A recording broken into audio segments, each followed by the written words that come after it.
Hello, this is ICTmaths, and this happens to be my first tutorial on this channel. So if you're joining me, please hit your subscribe button and turn on notifications so that each time I drop a video, you will get that notification. All right, that's it. Today I want to show you something amazing in C++. Now, for those of you who are familiar with programming, you know this is the structure of C++. Now, even if you don't know anything yet about programming, this is a good place to start. So today I want to just show you how to easily understand cout and the endl item and how C++ employs them to print a text on the screen. In this case, that is a string. How do we print this string? My message on the screen. How do we print that? Now, first of all, you have to understand what the highlighted things are. This is the insertion operator. What does it do? It takes this string, which is this text here, and send it to the output stream to be printed on the screen.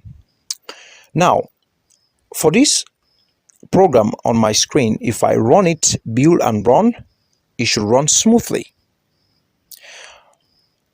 Good. So as you can see, this is the message. It has displayed on the screen. All right. I want to now show you what if we didn't have this using namespace up there. Let's try to build and run again, and then we get an error. What is this error all about, and how can we solve it? This cout, which is an output operator, an output stream, is in its incomplete form.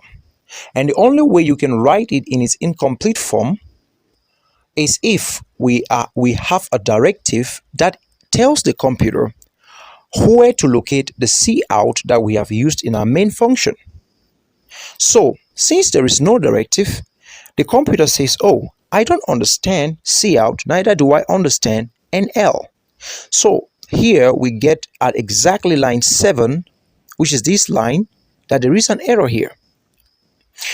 It is very understandable that the computer does not understand this, because whatever the computer needs to use to execute our program must be defined in the C++ library.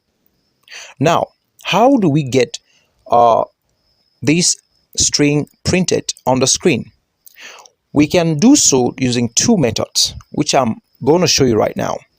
First, we will either have to write this item here, this cout output stream, in full so that the computer can recognize and actually find it in the C++ library. And how do we write it in full? Just follow me. std : and then we do same here, std : Now, the computer is no longer confused. What happens here is the computer says, oh, I remember, this is a namespace. It's a standard namespace found in the library. So yes, I know what this does. So what you're asking me is I should print this text, this string right here, to the screen. And when I'm done, here I should go to the next line, because that is what that line endl means. So if we go ahead and build and run this program, we should get it running well. Good. So this is the message we have just displayed on the screen. Now, if we didn't want to use this method, I told you there are two methods. We could also use another method. This method, we are just going to type something here.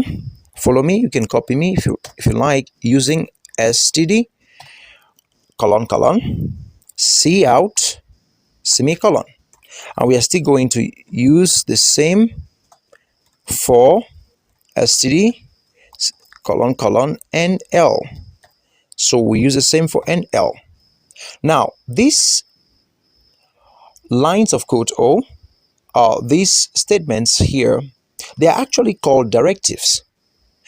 What it does is it directs the program that, hey, there is a standard namespace cout that we have used in this program.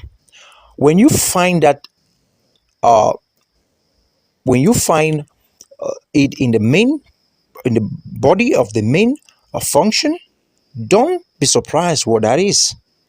What you need to know is this is what it is all about. It is a standard namespace which you should be able to find. So when the computer comes and sees cout, it says, oh, I remember.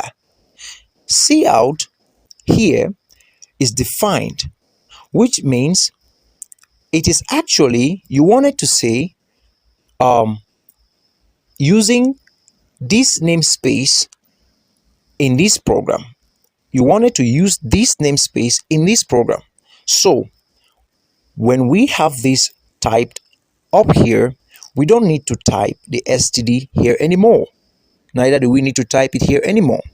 So if we go ahead and build and run this program, we should have a smooth and a functional program that displays the message we wanted to display.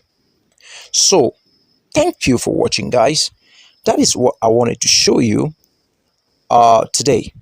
So we could go back and take using namespace, sorry about that, std, and this is best practice. This is best practice. This is what every software engineer out there will prefer to use. So stick to this. But at least you've gotten to understand what this cout and NL, which are necessary to print as text on the screen or pass an information to the screen, what they actually mean and how they are employed in C++ program in order to print a message on the screen. All right. So thank you, and don't forget to subscribe. I'll see you in my next tutorial. Try to practice that and you will love it. Bye-bye.